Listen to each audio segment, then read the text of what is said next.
मैं नमस्कार, मैं रहमानी, अध्यक्ष न्यूज़ बिहार। अभी हम अररिया कॉलेज में है, प्रोग्राम समाप्त हो गया, कार्यकर्ता सम्मेलन था। उसके बाद सर से मिलने का सौभाग्य बात करते हैं हम। सर, ये शक्ति प्रदर्शन था कि सम्मेलन था? देखिए, अभी देखने को मिला नहीं, ये सम्मेलन था।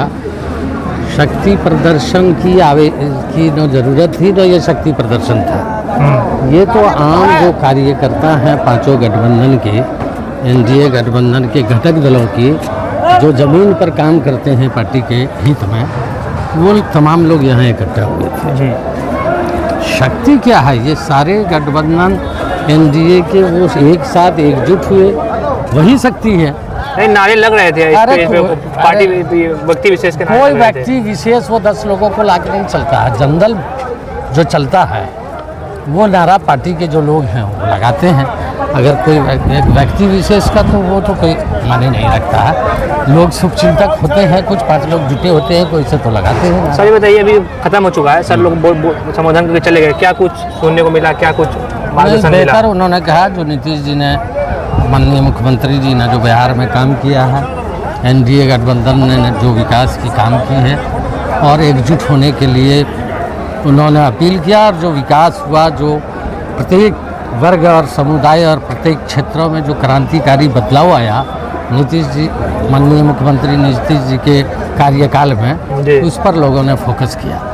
साथ वो भी फोकस हुई है कि अभी हाल के दिनों में वो आए थे, उन्होंने जो घोषणा की थी वो ऑलरेडी पारित हो गई, पैसे बेल आउट हो गए। तो ये समझिए कि उनकी वो जो बोलते हैं वो करते हैं। हमारे नेता आदरणीय नीतीश कुमार जी जो बोलते हैं वो करते हैं। इसका परिणाम है, हाल के दिनों में आपने देखा होगा, उस बैठक में मैं भी था, उन्होंने घोषणा की थी। आप जाइए ऑन रिकॉर्ड देख लीजिए, उसके फंड भी रिलीज हो गए, जल्द हो जाएगा। हाँ बिल्कुल, तो हो गया, पैसे भी रिलीज हो गए। नीतीश कुमार जी को हम धन्यवाद देंगे, पूरे जिला वासियों की तरफ से हम उनको हृदय से धन्यवाद देंगे कि उन्होंने एक बड़ा उपकार किया है अररिया जिला के समाज के लिए। यूँ तो बहुत सारे काम होते हैं जी, लेकिन जो अस्पताल और हॉस्पिटल का निर्णय हुआ मेडिकल कॉलेज का, जी जी, ये एक बड़ा तोहफा है जो हर समुदाय, हर कमज़ोर लोगों के लिए अमृत का काम करेगा। जब मेडिकल कॉलेज होगा तो निश्चित रूप से हर डिपार्टमेंट के अलग अलग इसके बड़े एक्सपर्ट होंगे उसमें, डॉक्टर। जहाँ एक्सपर्ट के लिए हमें दूर जाना पड़ता था, विशेषकर जो हमारे गरीब भाई हैं उनको परेशानी होती थी। घर से सरकार ने पहले भी निर्णय लिया है, उनके पास एक ऐसी कार्ड उपलब्ध कराई गई है कि 5 लाख तक की सेवा मिलती है, लेकिन दूर जाना होता था, यातायात की बात, अन्य खर्च पड़ते थे। लेकिन अब आने वाले दिनों में होगा कि आप अपने घर से, अपने ही घर में बड़े बड़े बीमारी का ट्रीटमेंट लें। कार्यक्रम खत्म हो गया, जानते हैं क्या, कैसा रहा मैम कार्यक्रम? बहुत शानदार, बहुत अच्छा कार्यक्रम रहा। और कार्यकर्ताओं का जो समागम था पांचों घटक दलों के, ये बहुत ही शानदार था, बहुत ही शानदार। मैम, ये शक्ति प्रदर्शन था कि सम्मेलन था, क्या कहिए? नहीं, ये तो कार्यकर्ताओं का सम्मेलन है, और सम्मेलन में कार्यकर्ताओं की, देखिए, वो भावना थी, भावना को आप दबा नहीं सकते हैं, क्योंकि अपने अपने नेता के प्रति भावनाएं होती हैं। तो कार्यकर्ताओं की वो भावना थी जो वो व्यक्त कर रहे थे। मैम, ये बताइए, लास्ट सवाल है, अभी माननीय मुख्यमंत्री जी प्रगति यात्रा पर आए थे, जो घोषणा की थी वो सड़क जमीन पर उतरा है कि नहीं? निश्चित तौर पर आपने देखा कि मेडिकल कॉलेज के पैसे भी सैंक्शन हो गए, जमीन भी उसका ये मुहैया हो गया, और जल्द ही उसका निर्माण कार्य शुरू हो जाएगा। लोगों में नाराजगी है कि आपको बोलने का मौका नहीं मिला, समर्थक काफी गुस्सा है, क्या कहिएगा? नहीं, हम अपने समर्थक से कहेंगे कि हमारे प्रदेश अध्यक्ष ने कहा कि छोटी छोटी बातों को नजरअंदाज करके ही हम वीर बन सकते हैं। हम एक बड़े, चूँकि त्यागी तो हमारे देश की बहुत बड़ी जो एक संस्कार है वो है।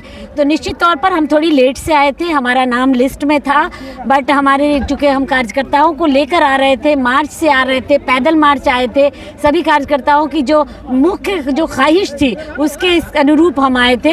तो निश्चित तौर पर मुझे आने में जो देर हुई थी, इस वजह कर जो वक्ताओं की लिस्ट थी वो आगे बढ़ चुकी थी। महिला काफी संख्या में थी, क्या कहेंगे? हाँ, निश्चित, देखिए, निश्चित आपको ये पता होना चाहिए कि पहली बार हमारी 6 की 6 जो सीटें थी, उनमें से एनडीए की ये महिला सीट पर मुझे लड़ाया गया।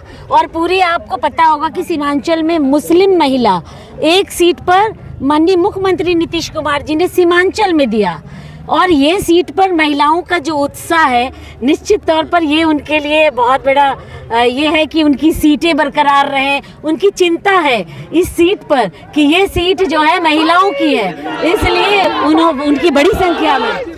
कुछ एनडीए के समर्थकों से बात करते हैं। सम्मेलन खत्म हो चुका है, क्या सोचना है, क्या कुछ मार्गदर्शन मिला, इससे डायरेक्ट जानते हैं। सर, क्या कुछ प्रोग्राम में रहा, क्या कुछ हुआ? प्रोग्राम में बेहतरीन प्रदर्शन रहा, जिसमें एनडीए प्रत्याशी के तौर पर हम लोगों ने अपना समर्थन शगुफ्ता आजिम के तरफ अपना दिया और पूरी कोशिश करेंगे कि जितना भी मेहनत बाकी है वो पूरा मेहनत करके मैडम को, शगुफ्ता आजिम को एनडीए प्रत्याशी के रूप में जिताने का काम करूंगा। मैं कहूँ कैसा क्या कुछ मिला? बहुत बढ़िया रहा। संख्या मार्गदर्शन मिला कि नीतीश के समर्थन में, नीतीश सरकार और एनडीए के गठबंधन के समर्थन में सर्वांगीण विकास हुआ, कहीं कोई कमी नहीं है। सभी भेदभाव को भुला करके एनडीए प्रत्याशी को प्रबल रूप से हम लोग मजबूत बनाने का काम करेंगे। कुछ और लोगों से बात करते हैं। कुछ जदयू के समर्थक हैं, एनडीए समर्थित लोग हैं। सर, क्या कहेंगे, क्या कुछ संदेश मिला? संदेश तो बहुत बढ़िया आज के बैठक में रहे और मैं ये उम्मीद करता हूं कि अररिया विधानसभा से शगुफ्ता आजिम को टिकट मिलेगा और हम उनके समर्थन हैं। हम लोग पार्टी के समर्थक है, उसका समर्थक है? पार्टी के समर्थन है और जदयू के समर्थन है और शगुफ्ता आजिम के भी समर्थन है। अच्छा। और हम आपकी ख्वाहिश है कि वो लड़े? जी, हमारी ख्वाहिश है कि टिकट शगुफ्ता आजिम को मिले, वो लड़े और हम अपने सच्चा दिल से उनका साथ देंगे और उनका चुनाव जिताकर उनको जो है यहाँ से जो है दिल्ली पटना तक उनका बात पहुँचे और अररिया विधानसभा में विकास का काम हो, अच्छा काम हो और अच्छी तरीके से हो। हमने समर्थकों लोगों से भी बात की, हमने यहाँ के प्रत्याशी जो पूर्व प्रत्याशी उनसे बात की, मैंने चेयरमैन से भी बात की और कुछ समर्थक एनडीए समर्थन ने कहा कि शगुफ्ता आजिम रहे। उनकी ख्वाहिश है, वो समर्थक है, वो कह सकते हैं, उनकी ख्वाहिश है और पार्टी आला कमान डिसाइड करेगी टिकट किसे मिलना है, जैसा कि प्रदेश अध्यक्ष ने भी कहा। अभी मुझे इजाज़त दीजिए। मैंने रहमानी, सन सिटी न्यूज़ बिहार, अररिया के लिए। अररिया के 0 माइल में शाही पैलेस विवाह भवन एवं होटल इंटरनेशनल में पहली बार राजशाही का अनुभव कीजिए। जी हाँ, खुद को राजा सा महसूस करना है तो चले आइए शाही पैलेस। यह पैलेस राजस्थानी शैली में बनाया गया है, जिसका डिजाइन किसी राजा के महल से कम नहीं है। शाही पैलेस में विभिन्न साइज के 5 हॉल जैसे Darbar hall, Utsav hall, conference hall, royal hall, Shagun hall एवं होटल इंटरनेशनल में 12 डिलक्स रूम एवं डोरमेट्री जैसी हर तरह की सुविधा उपलब्ध है। यहाँ पर आप शादी विवाह से लेकर बर्थडे पार्टी, मीटिंग, मंगनी और सेमिनार जैसे छोटे बड़े हर तरह के कार्यक्रम का आयोजन कर सकते हैं। यहाँ पर मिलने वाली खास सुविधाओं में वेज और नॉन वेज किचन को बिल्कुल अलग अलग रखा गया है। इसके अलावा यहाँ पे गार्डन एरिया, कलरफुल फाउंटेन, भव्य स्टेज, शाही सोफा और विभिन्न प्रकार की डिजाइनर कुर्सियां सहित आकर्षित राउंड टेबल के साथ साथ 200 गाड़ियों की बड़ी पार्किंग भी उपलब्ध है। साथ ही 24 घंटे जनरेटर एवं वाईफाई की सुविधा उपलब्ध है। तो देर किस बात की, विभिन्न कार्यक्रमों एवं ठहरने के लिए संपर्क करें। हमारा पता है शाही पैलेस, मैरिज हॉल एवं hotel international, 0 mile, Araria. Mobile number 9471659624 और दूसरा नंबर है 7542961152।